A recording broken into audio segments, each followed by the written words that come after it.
Riego y agronomía con sentido común. Riego, agronomía y sentido común es un poco de lo que intentaremos hablar durante estos 30-35 minutos que va a durar la exposición. Como siempre, intento hacer un pequeño guión de aquello que voy a contar. Primero, para que yo no me pierda, y segundo, para que ustedes sepan en qué fase del vuelo estamos. Y el primer, siempre en la mayoría de exposiciones de ese tipo como la de hoy, la primera cosa que intento explicar es qué pinta el agua en nuestro lecho. Antes el doctor Francisco Orgaz lo ha comentado muy bien, vamos a ser repetitivos, evidentemente trabajamos en lo mismo, este es uno de los fundamentos. Y a mí me interesa porque al final hay una conclusión que es básica para que los quiero contar. Bien, como ustedes saben, y antes se ha comentado, pues bueno, tenemos las aportaciones de agua de lluvia o de riego, esta es por donde entra el agua en nuestro sistema, y las salidas pueden ser múltiples. Hay todas unas salidas que productivamente, todas estas que están en rojo, no son productivas, realmente productivas, a veces pueden ayudar a otras cosas, pero productiva es el agua que absorben las plantas por las raíces, el agua que asciende por la planta, que transpira la planta, como muy bien ha comentado el doctor Orgaz, pues esta agua sirve para hacer la fotosíntesis a través de los estomas, sale el agua y entra el dióxido de carbono. Y esta relación es tan importante y tan fuerte que tenemos lo que denominamos funciones de producción, que es que para producir más yo tengo que evapotranspirar más. Es impensable en esta función, en este caso para el maíz, si yo solo puedo transpirar, o evapotranspirar como en este caso, unos 300 milímetros, no voy a hacer más de 8 toneladas, 8 o 10. Si quiero hacer 20 toneladas, tengo que transpirar aquí. La relación es inequívoca. Y esto nos sirve para el maíz y nos sirve para otros cultivos. Antes hemos visto el olivo, aquí tienen ustedes el almendro. Esta relación, como antes he dicho, es inequívoca. Y esto nos lleva a las dos primeras conclusiones. Intentaremos ir poniendo unas conclusiones, no es necesario, o no pretendo yo que ustedes se lleven a casa después de la exposición todo lo que vayamos comentando, pero sí aquellos puntos importantes. Y para mí aquí hay dos puntos muy importantes. El primero, el agua productivamente útil es la que absorben las raíces, de toda la que aportamos en el riego. Entonces los sistemas de eficiencia, saber manejar el riego, hacerlo bien es importantísimo. Y la segunda, la producción es una función del agua transpirada por la planta, de tal forma que si queremos mucha producción, necesitamos mucha agua. O dicho de otra forma, sin agua, claro, producimos para producir básicamente alimentos, también algunos otros bienes, pero básicamente alimentos. Sin agua no hay alimentos. Y esto, en lo que luego vamos a contar, yo creo que es uno de estas notas que querría que al final todos pudiésemos retener en la cabeza. Y todo esto se produce, bueno, unos dirán que tenemos el cambio climático, otros lo llamarán de otra forma. A mí me gusta presentarlo de esta forma, ¿no? Tenemos un clima cambiante en un mundo cambiante. ¿Y por qué en un mundo cambiante? Miren, la primera cosa que hace que cambie nuestro mundo es cómo va evolucionando la población mundial.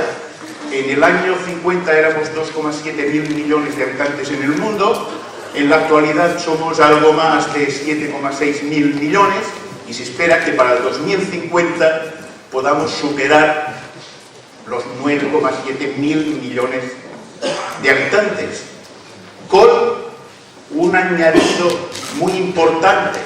Una gran parte de estos habitantes del mundo va a vivir en zonas urbanas, en grandes aglomeraciones urbanas.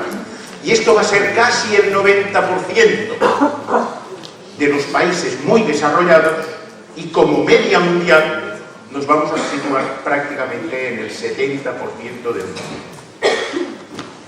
Y la cuestión es que toda esta gente va a necesitar alimentos, muchísimos más de los que tenemos en la actualidad. ¿Cuántos más? Pues no lo sabemos. En esta gráfica, hace unos años la hicimos, intentamos representar la cantidad de alimentos que utilizaba el mundo en el año 2003 y unas prospecciones de lo que podía pasar en el 2050. Claro, cuando se hace prospectiva, en función del criterio que se usa, pues a veces los resultados son muy dispares. ¿Qué hicimos?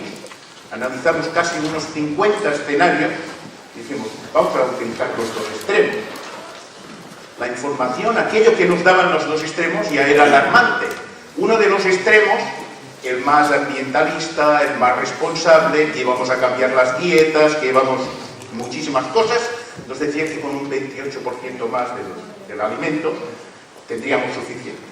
Las más extremistas decían que tendríamos que llegar alrededor del 88% más de producción de alimentos. En realidad, el informe FAO del año 2009 nos dice que estaríamos alrededor del 80% más de alimentos que necesitábamos para alimentar a toda esta sociedad. Bueno, en cualquiera de los casos, para producir estos alimentos también se hicieron prospectivas de cuánta agua íbamos a necesitar, siguiendo los ratios de producción que teníamos hasta la fecha. ¿Cuánta agua sería necesaria? Pues miren, en el caso más favorable, en la que menos alimentos necesitábamos, pues un 56% más de agua. Y toda esta agua era agua del riego, porque la de lluvia, zonas naturales. ¿Y por qué? Porque estos alimentos los deberíamos producir normalmente en zonas más desfavorables, menos favorables, hasta llegar a un 128% más de agua.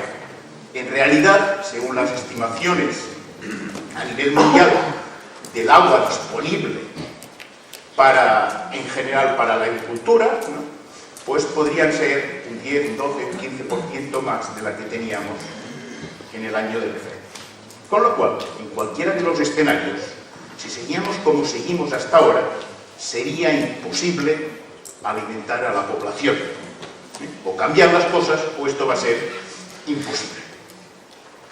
Y todo esto agravado encima con el cambio climático. Más temperatura, reducción de la pluviometría y algo muy importante. Muchísima más un incremento muy significativo de los eventos extraordinarios, sequías e inundaciones. Y esto rompe nuestros esquemas. Con lo cual, lo que tenemos es un incremento de la población mundial, incremento evidentemente que son personas, con un incremento de la demanda de alimentos. No tan solo porque seamos más personas, sino porque lo que se está viendo ya, en aquel momento eran prospecciones, ahora son realidades, es que cambiamos nuestras pautas de alimentación. Las dietas van cambiando, van evolucionando. Había un estudio, cuando FAO en el 2009 publicó el informe sobre la demanda de alimentos en el mundo, los menos productivistas se quejaron mucho, porque decían, bueno, ustedes que esto lo hacen en el plan más desastroso, son unos productivistas, y además aquí pone que la gente va a comer muchísima más carne de la que en realidad va a comer, y ponían un paradigma, el paradigma de Europa. Europa sí que está comiendo ahora muchísima carne, pero ya verán ustedes como en pocos años la gente se conciencia y disminuye el consumo de carne. En el año 2017, FAO sacó su informe anual y simplemente constató que en Europa se incrementa el consumo de carne. Con lo cual, probablemente, las predicciones más desastrosas de la demanda de alimentos puedan convertirse en una realidad. Vamos demandando más. Y además, no tan solo consumimos más, sino que tenemos unos índices de desperdicio de alimentos muy altos. En este momento se considera que el 35% de los alimentos que se producen en general en el mundo no llegan al consumidor, son desperdicios. Trabajando un poquitín más en esta línea de mejorar o reducir la cantidad de desperdicios que utilizamos, aquí podríamos evolucionar mejor. Por otro lado, tenemos una reducción de las disponibilidades de agua. Esto es evidente, por el cambio climático, porque somos más, y por lo tanto vamos a necesitar más agua por todas cosas, y por una cosa muy importante, la conciencia social, la llamada conciencia social, que dice que el agua tiene que ser para el medio ambiente, para los ríos, es verdad, pero en deterioro del agua que se utiliza para producir alimentos. Y aquí se está cada día machacando. Con lo cual, probablemente, vamos a tener menos agua para producir más alimentos. Y esta sería una de las conclusiones, ¿no? Vamos a tener, desde el punto de vista hídrico, menos capacidad de producir alimentos si seguimos con las técnicas que hemos estado utilizando hasta ahora. O cambiamos, o lo hacemos de una forma más eficiente, o este es nuestro paradigma. Lo único que podemos hacer es cambiar la tecnología, yo lo he puesto en un satélite, entiendan ustedes como quieran, pero en realidad tenemos que ser más eficientes con el agua para producir más alimentos. Y ahí tenemos una pequeña ventaja. Hace unos años, muchos de ustedes aquí estarán conmigo, de que se regaba aquí. Y está. Y todo lo que estaba por encima de este paralelo no entendían el riego. Había gente, amigos nuestros, de los países nórdicos, que nos decían: ¿por qué regáis? Hombre, para producir, porque claro, como que no llueve, pues si no llueve, no tenéis que hacer agricultura. Se hace agricultura donde llueve. Y gente que en teoría dijo: hombre, este señor entiende de lo que habla. Esta era la respuesta que nos daba. En realidad, ahora empiezan a aparecer estos puntos rojos, que son personas concretas, ¿no? Amigos concretos, que están trabajando en riego ya. ¿Por qué? Porque necesitan regar en la zona de Burdeos, en la zona de Dijon, esta zona de los grandes vinos, hay que regar ahora. En el sur del Reino Unido, en Alemania, y hay equipos de riego que están trabajando incluso en investigación. Empieza a ser una demanda social. A ver si con esta gente somos capaces. Una de las cosas, por ejemplo, es introducir en la Directiva Marco del Agua la visión del agua para la agricultura. Porque según hemos visto hasta ahora, la Directiva Marco del Agua se limita no a decir, pero prácticamente se puede extraer que los usos de agua para la agricultura simplemente nos estamos contaminando, estamos tirando el agua, estamos jugando con un bien realmente muy importante. Y aquí nosotros solo tenemos una herramienta. Yo creo que los dos ponentes anteriores han dicho exactamente lo mismo. Es la eficiencia. Necesitamos ser eficientes en el uso del agua. Y ser eficientes en todos los ámbitos. Producir más kilos de alimento por cada metro cúbico de agua utilizado, pero ser también eficientes y sostenibles. Y la sostenibilidad agroambiental, bueno, es un concepto donde podrían entrar muchas cosas. Y como que ya hay muchas que son muy conocidas, no las voy a repasar todas y me voy a centrar en dos o tres en este cuadro de aquí. Bien, por cierto, ya me he dado cuenta que no se ve muy bien. Simplemente aquí les he puesto 4 cultivos: el nogal, el almendro, la viña y el maíz, con diferentes estrategias de riego. Todo esto sacado de publicaciones científicas, o sea, que hay por ahí datos constatados. Y dos cosas.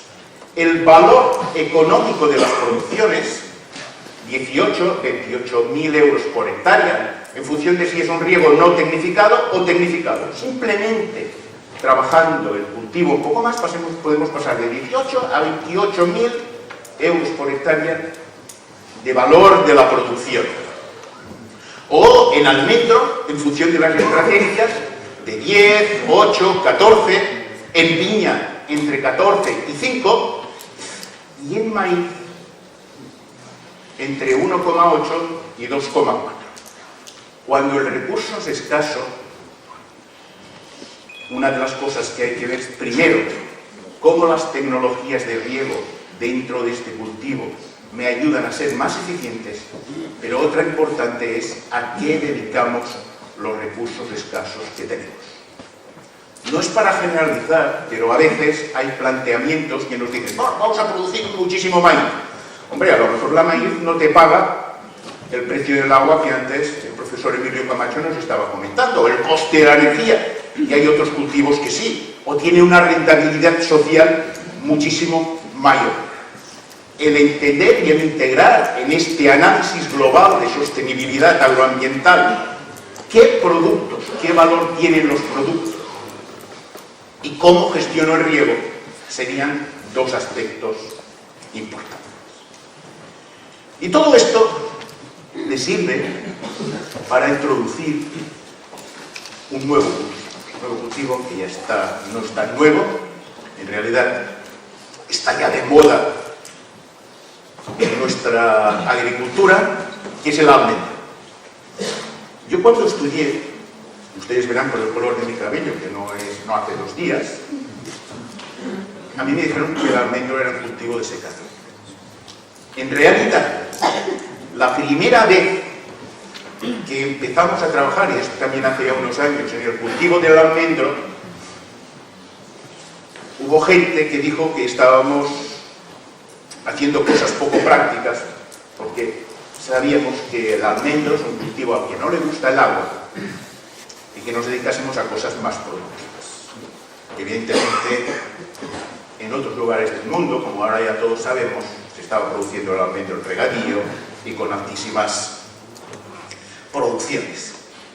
Para analizar este efecto, esta comparación, o incluso que si lo tratamos muy bien, como luego veremos, los escenarios pueden cambiar muchísimo. Y para analizar, como les decía un poco, esta evolución que pasaba aquí, hace unos años hice esta tabla. La producción media de grano en California y en España, datos estadísticos, lo que sale en los anuarios estadísticos, la superficie productiva. No les voy a leer los datos porque yo creo que los datos por ellos solos son explicativos. La producción final en toneladas de grano, el porcentaje mundial de producción y sobre todo una cosa muy interesante, los ingresos brutos del agricultor. En aquel momento lo calculé a 3,3 euros por kilo de almendro en regadío y en nuestros secados. Evidentemente, este era nuestro sistema de producción de almendro y este era el de California. Estos datos eran datos de 2006. Lo peor de la historia es que 20 años antes, en 1986, sí, en el 86, había hecho exactamente lo mismo, incluso por el color de la diapositiva de fondo, que era una diapositiva entonces, todas con azul metido al final. Y lo malo era que en 20 años no habíamos evolucionado en nada. Cuando en los años 90, por ejemplo, en el sistema californiano salían artículos continuados de que si España despertaba de su letargo y se diese cuenta del potencial que tenía, podía ser una competencia para la almendra de los Estados Unidos. Pues no habíamos evolucionado nada. La actualidad es un poco cambiante. Estas son las expectativas de producción según la Asociación de Productores de Almendra de California, suyas, y estas son, en principio, las 90.000 hectáreas de regadío que se supone están en funcionamiento, por ahí ya empiezan a ir los datos estadísticos, y con objetivos de producción que podrían acercarse a los 2.000. Esto nos cambia totalmente el paradigma. Pero es que no tan solo hemos evolucionado aquí en España en la capacidad. No sé si ustedes se han dado cuenta, pero empezábamos en California hace unos años con unos números muy bajos y ellos han ido subiendo. Si esto lo plasmamos en esta línea, estas son las funciones de producción, antes el doctor Ranzo las ha comentado para el olivo, simplemente la producción en función aquí, en función del agua de riego más la lluvia, no teníamos este caso de la transpiración, que sería lo suyo, y tengo 3 líneas. Mire, la primera línea era de los años 80-90. Hay toda una serie de artículos que nos dan estos artículos californianos, algunos de español. Cuando ponemos todos los datos nos sale aquí esta línea. Unos 15 años más tarde ya nos daban esta línea de aquí. Y con los últimos resultados podríamos dibujar esta línea de aquí. ¿Eso qué quiere decir? Que básicamente con la producción, con los datos de producción para un mismo nivel de disponibilidades de agua, podríamos pasar, que hace unos años se podía producir 1.400, ahora 2.500, y que incluso podríamos llegar a los 2.700, 2.800, o como aquí dice, 2.900. No sé exactamente los valores, son sacados simplemente de plotar datos de situación, pero hay una cosa, se ha mejorado muchísimo, y esto se debe en gran parte a la capacidad de regar mejor.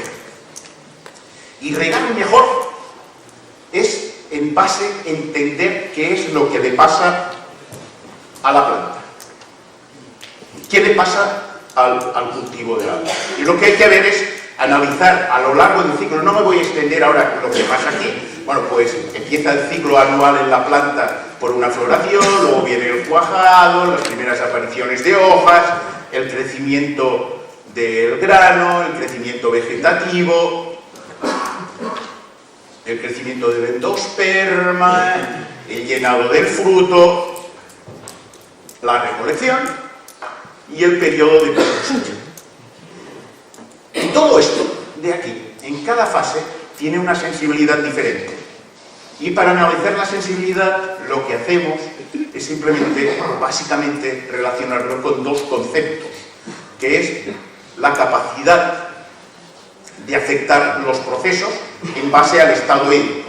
Yan Xiao, en 1972, publicó su revisión sobre la sensibilidad de los diferentes procesos y estaba claro que el crecimiento vegetativo es muy sensible al déficit hídrico.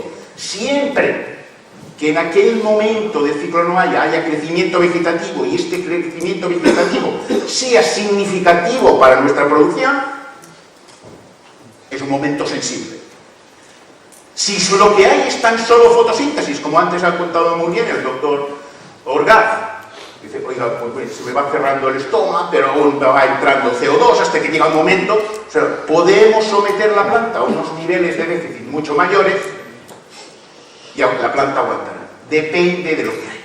Entonces, cuando plasmamos esto sobre nuestro gráfico, vemos que aquí hay mucho crecimiento vegetativo, aquí también, aquí también, aquí también, sobre todo por el tema de raíces y la importancia de la recuperación de las reservas, y que este sería un periodo menos sensible. No me voy a extender en esto, pero a grandes resúmenes es lo que pasa. Con lo cual, podríamos concluir que una estrategia de riego sería regar bien en primavera, que la planta no produzca, porque allí se me producen las cosas que son sensibles, mantener algún tipo de reducción, y allí yo no sé si aquí, aquí o aquí, algún tipo de reducción en verano, y sobre todo volver a regar muy bien después de la cosecha. Después de la cosecha el cultivo no se va a dormir, sigue trabajando, y es muy importante para el año siguiente. Vamos a ver un poco, no voy a entrar en todos los apuntes, mi objetivo tampoco es ni aburrirlos, ni aburrirme a mí mismo, sino que simplemente he seleccionado algunos ejemplos de por qué es sensible en cada uno. Vamos a ver, ¿por qué es sensible la falta de agua? Mire, bueno, primero era el cuajado baja en drástico si la planta ha sufrido estrés, pero también hay otro efecto importante. Mire, este es un ensayo. Estos son datos del año 1994. El año 1994 fue de una sequía, tuvimos un invierno seco, yo creo que el más seco que hemos tenido en la historia. Y teníamos un ensayo de almendro, y uno de los tratamientos, el tratamiento 1, era durante un mes alrededor de este periodo cortar el agua, no regar. Quiere decir que empezamos el cultivo sin regar, cosa que en un año normal casi que no pasa nada. ¿Qué pasó este año? Mire, esto es el crecimiento, bueno, en peso, pero podría ser en cualquier, de toda la almendra, la cáscara y todo. Claro, como que aquí le faltaba agua, la almendra se me quedó más pequeña. Todo el conjunto de la almendra, ¿vale? Pesaba menos, era más pequeña. ¿Por qué? restricción hídrica fue esta. Después de aquí ya lo regamos al 100%, pero esto ya no se recuperó. Esto es el llenado del fruto del mismo año. Cuidado, que el periodo de déficit fue aquí. Pero miren lo que pasó. Cuando ya casi que estaba llena el fruto, se me queda más pequeño. ¿Por qué? Simplemente porque la almendra era más pequeña. La caja donde yo tenía que meter al alimento era pequeña, no cabía más. Se saturó y se llenó. Esto representó una caída de un 32% en la producción. Simplemente esto. Es un momento sensible. ¿Qué pasa aquí? Que hay todo el crecimiento vegetativo de la planta. Pues simplemente una cosa. Hace un par de años hicimos un trabajo que estamos ahora publicando, donde veíamos la capacidad de crecimiento del volumen de copa en porcentaje sobre una referencia en base a la media, a la integral, digamos, de potencial de todo un ciclo, 4 meses de ciclo. Y nos daba esta curva. Con lo cual lo que veíamos era que a potenciales muy bajos, en realidad muy bajos, absolutamente en valores, ¿no?, de 0,7, teníamos la capacidad en árboles de 3 años de incrementar el volumen de la copa en un 120%. A medida que tenían una integral de estrés superior, miren ustedes cómo caía. Simplemente una cosa, las recomendaciones que teníamos hasta ahora era mantener los potenciales alrededor de 0,9,1. No. Si me lo trata mejor, este cultivo es capaz. Ahora, si me lo somete a un estrés porque dicen, no, tiene buen aspecto. Oiga, las plantas a 1,20 en primavera y a inicios del verano tienen un aspecto fabuloso. 1,20 quizás no, pero 1,10 sí. Pero no crece. Lo que quiero yo es que crezca, ¿no? En verano, es sensible este periodo. Goldhammer y algunos colaboradores hicieron un ensayo, y hace unos años, en los años 90, donde iban cortando el agua antes de la cosecha. Saben ustedes que la producción californiana se basa en vibrar el árbol, que la almendra caiga al suelo, es mollar, con lo cual es muy sensible a la humedad del suelo, y lo que tienen que hacer es secar el suelo. Y lo que hacen es normalmente dejar de regar 15 días antes. Pero estaban viendo que si en vez de 15 días, 3 semanas, o 4, o 5, es lo que tienen aquí. 15 días antes de la cosecha fue cortar el agua el 1 de agosto, pero dijeron, hay el 3 de agosto y 3 semanas, el 27 de agosto, y 4 semanas, el de julio, el 20 de julio, y 5 semanas, el 13 de julio, hasta 8 semanas, el 15 de julio, o sea, 8 semanas antes de la cosecha, cortaron el agua. ¿Cómo afectó hasta la cosecha de este año? Pues quizás aquí parece que haya una pequeña bajada, pero aquí, y los árboles, algunos casi que llegaron a defoliarse. No le afectó en nada la cosecha de este año. Después de la cosecha, y después de la cosecha, no, les voy a contar otras cosas. Y en la del año siguiente, ¿cómo le afectó? Así. Y si hacen la media, no lo he hecho yo, pero si hacen la media, verán que lo que perdí aquí lo gané este año. Pero esto fue en unos árboles que después de la cosecha regó. ¿Y si se deja de regar después de la cosecha? En realidad, si el estrés se lo aplicó aquí, pues está en rojo, fue la producción.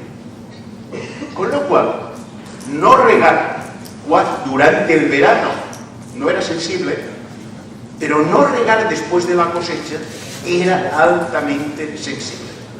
Lo ven. Y además, incluso el que había estado bien regado, miren la caída que tuvo respecto a los verdes, que eran los que sí que se habían regado después de la cosecha. Con lo cual, las fases, queda claro, ¿no? Esta es la estrategia que yo utilizaría. Y en realidad nosotros la utilizamos en un estudio que hicimos hace unos años, en riego deficitario, y lo que vimos es, aquí ven en este gráfico, en azul, el volumen de agua aplicado, que está aquí, unos 600 y algo milímetros, 610 me parece que eran, para el tratamiento control y unos 230 para el tratamiento de riego deficitario controlado, y estas fueron las producciones. Algo más, unos 2.700 en el control y algo más de 2.000 en el de riego deficitario controlado. Y evidentemente, ¿por qué aquí se me produjo menos? Por dos cosas que eran en aquel momento evidentes.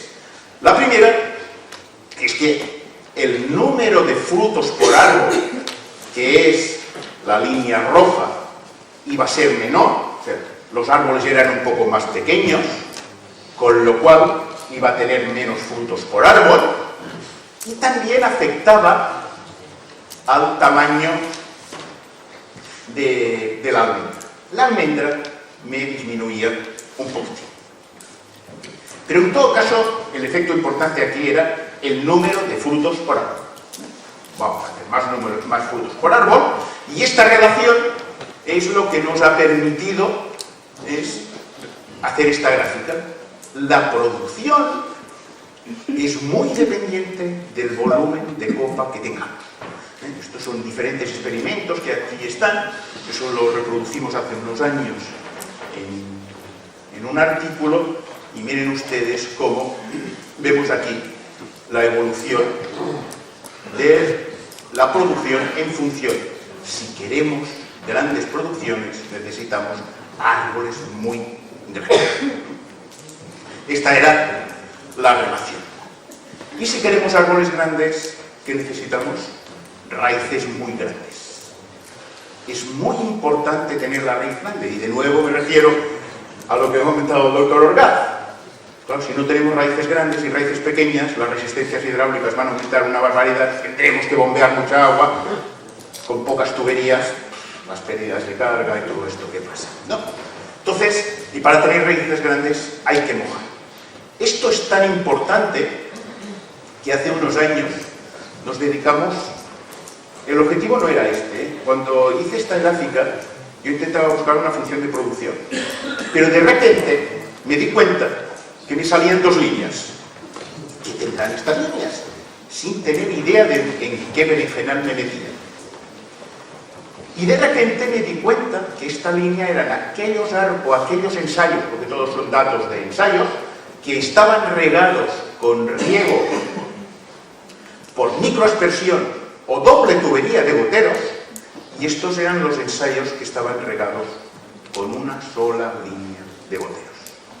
El volumen de suelo es importante. En realidad, un trabajo de Espadafort y colaboradores, algunos están en la sala, pues nos ponía de manifiesto esto. O sea, si tenemos grandes volúmenes de suelo mojado, la planta crece más, transpira más, evoluciona más, y estos son ratios para periodos determinados. Quiero decir, el acumulado de esto no está en el artículo, tampoco lo podía hacer, pero no lo dije, pero el acumulado es muy significativo, ¿no? Si tenemos volúmenes de suelo mojado, los árboles pequeños, los árboles se nos quedarán pequeños, ¿vale? Ahí está. Y ya recuperé una diapositiva de Ken Shackle, un investigador californiano, que en los años 90 lo hizo, luego se perdió, y al final me costó recuperarlo, pero me lo pasó, y es un ensayo que hizo. Estos son árboles de un año de edad, ya al final de la campaña, ¿no?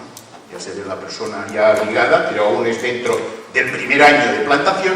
Esto es con un riego normal. Un riego normal es yo le aplico el agua que teóricamente mi balance de agua me dice. ¿Qué pasa si este año le aplico 2 veces lo que el balance me dice?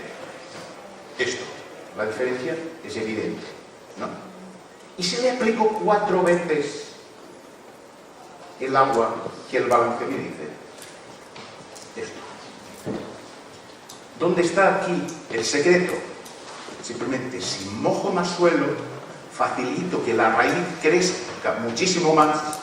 Ahora nosotros estamos en un proyecto donde estamos midiendo cómo van creciendo las raíces en función de los volúmenes de agua que tenemos. Y es espectacular. Es exactamente esto mismo. Las raíces me crecen. No es agua que yo se la ponga al árbol para para que el árbol la transpire. No la transpira, porque le pongo muchísimo más, pero le facilito que crezca. El almendro es un cultivo que si lo tratamos bien es muy generoso. Si yo le pongo muy buenas condiciones, fíjense lo que es. Y eso tenía gran importancia en esta relación. Mayor volumen de copa, mayor producción. Y esta relación, hasta hace 4 días, literalmente 4 días, todos lo teníamos muy claro. A mayor volumen de copa, mayor número de frutos, con lo cual mayor producción. Y el mayor volumen de copa era porque nosotros tratábamos al árbol hídricamente mejor. Y siempre habíamos pensado que, bueno, a medida que aumentamos la producción, el tamaño de la almendra disminuye, porque como que hay más competitividad entre elementos. O sea, si yo pongo en un árbol, le pongo más frutos, van a competir más por el mismo recurso.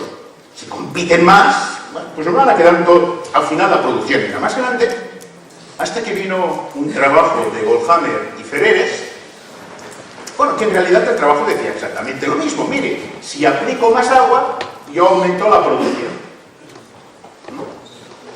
Pero tenía un pequeño detalle este trabajo, que me aumentaba la producción, pero no me aumentaba la carga de frutos en el árbol.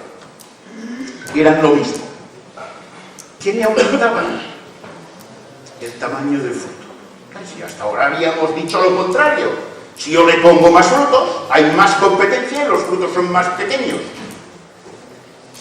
¿Qué les pasaba aquí? Que habíamos tratado mejor al árbol. De nuevo, el almendro, si lo tratas bien, si lo tratas generosamente, y lo sabes tratar, evidentemente, la respuesta siempre es positiva. Te crece más, te produce más, te hace las almendras más grandes, ¿no? Y eso se refleja en otro de los paradigmas que tenemos en el almendro. Nosotros hace muchos años que proponemos esto. ¿Esta estrategia es la correcta? ¿Y por qué no esta? Antes Paco nos estaba comentando la estrategia de olivo, de ir conservando, utilizando el agua del suelo, porque quizás nos hemos equivocado en el definir estrategias. Quizás esta en azul, que hasta ahora les he vendido, digámoslo así, como la gran estrategia, no es la gran estrategia. Lo importante no es cómo definamos esto es en realidad cómo nosotros aplicamos el agua del río. Lo importante o cómo aplicamos el agua del río. Mire, aquí, para la siguiente gráfica, esto me interesa mucho, en un ensayo que tenemos ahora, nosotros tenemos 4 tratamientos de río. 2 en principio no tienen limitación, aún los árboles no son lo suficientemente grandes para que tengamos limitaciones, o sea que el coeficiente que yo aplico reductor durante todo el año es 1, no aplico coeficientes. Uno, que este año ya le he tenido que aplicar un coeficiente, que son los amarillos, y otro, que tengo una dotación muchísimo menor, ya le he tenido que aplicar este tipo de reducciones. ¿Esto es lo importante? No, lo importante es esto. Esto es la evolución estacional del potencial hídrico para este cultivo. Miren, lo bueno que tenía yo aquí es que en primavera todos estaban dentro de este umbral de 0,6, 1, ya hemos visto que quizás, antes yo lo tenía aquí como zona de confort hídrico, igual ahora ya tendría que subir en base a los resultados que hemos visto, pero bueno, en verano es muy difícil, sobre todo si tienes ya árboles grandes, no bajarte de aquí, pero estábamos conservando esto y ver cómo me van entrando en una zona de infección moderado, de hídrico severo, no llegamos a la defoliación, lo importante es esto, no es la estrategia. Por lo tanto, lo importante es ver cómo va evolucionando el agua. Y esto se puede ver midiendo directamente, se puede ver con observaciones indirectas, como ustedes quieren. Pero esto en realidad es lo importante. Y saber en cada momento a qué nivel yo me puedo permitir, ¿no? Está. Y todo esto es un poco lo que configuraba lo que yo he llamado el paradigma del agua, o para ilustrarlo. Porque en realidad, ¿qué diferencia hay de aquí a aquí? El almendro es generoso, pero nosotros tenemos que saber tratarlo bien. Si lo tratamos bien, podemos cambiar esto. En realidad, una de las proyecciones del cambio climático es que lo que más va a sufrir en la península debido al cambio climático van a ser los secanos. Porque a veces donde había unas precipitaciones medias que nos permitían sobrevivir, se van a reducir un poco y allí ya no vamos a producir nada. Entonces, el saber utilizar de forma inteligente y saber tratar, hacer este cambio, es importante. Y es importante tener un huerto que te responda, como este es un huerto de 3 años, que tiene una respuesta siempre que estemos aplicando el qué. Pues los resultados de nuestra investigación. Todo lo que les he contado hoy aquí es fruto de artículos de investigación. Absolutamente todo. ¿Habría evolucionado el cultivo del almendro sin todos estos conocimientos? ¿Habría en Estados Unidos evolucionado con las 3 líneas que les he mostrado? ¿O seguiríamos igual que antes? Yo creo que el aporte de la investigación a este conocimiento en general y a todo, ahora estamos hablando de esto, es importante en un tema como el tema estratégico. Lo que pasa es que es poco... no está de moda el tema del agua para la agricultura. Está de moda el hablar del agua ambiental, del agua para no sé qué, pero del agua en agricultura no. En España, probablemente, para aquellos que no estén directamente relacionados con nuestro ámbito, ha sido durante mucho tiempo el país en que ha habido más y mejores equipos de investigación en ese tema. Vino una crisis económica que nos afectó a todos, pero afectó de forma muy importante a algunos equipos. Y aquellos que trabajamos en la agua, nosotros no trabajamos en biotecnología, no trabajamos en todas estas cosas más glamurosas, ni en medicina que cura no sé qué enfermedad. ¿Por qué? Porque no hemos sido capaces de trasladar a la sociedad la importancia estratégica del agua. Y en base a esto, bueno, primero, simplemente, antes de ir a las conclusiones ya, yo añadiría las notas, ¿no? El almendro es el paradigma de cómo los cultivos responden en función de cómo se les trata hídricamente, no de cuánta agua les aplicamos. Bueno, una cosa es echar agua y la otra es regar. De cómo regamos, no de cómo echamos agua. Y la I+D+I es imprescindible para poder gestionar de forma más eficiente el recurso agua. Riego, agronomía, sentido común, que eran los 3 elementos que yo antes he mencionado. Y simplemente como observaciones finales te tienes que poner algo con que concluir o hacer una reflexión. En este caso, yo lo del plural lo sacaría, lo dejaría en un, ya que estaba aquí en plural, lo seguimos. Y es esta. Y lo leo literalmente. Si la gestión del agua para producir los alimentos es un tema tan relevante, y perdónenme la forma de expresarlo desde la tribuna, ¿qué estamos haciendo? ¿A qué esperamos para ponernos manos a la obra? No lo digo de forma individual, que probablemente todos los de aquí, de alguna u otra forma, estamos participando. El mismo hecho hoy de estar en esta conferencia quiere decir que tenemos una cierta sensibilidad para el tema. Pero ¿qué hacemos para contarles al resto de la sociedad la importancia estratégica de un recurso que va a ser la base de sus alimentos? Y en este sentido yo terminaría la exposición introduciendo en mis notas finales aquello que les he dicho que me gustaría que ustedes hoy se llevasen a casa, es qué podemos hacer para contarle este relato a la sociedad. Nada más, muchas gracias por su atención.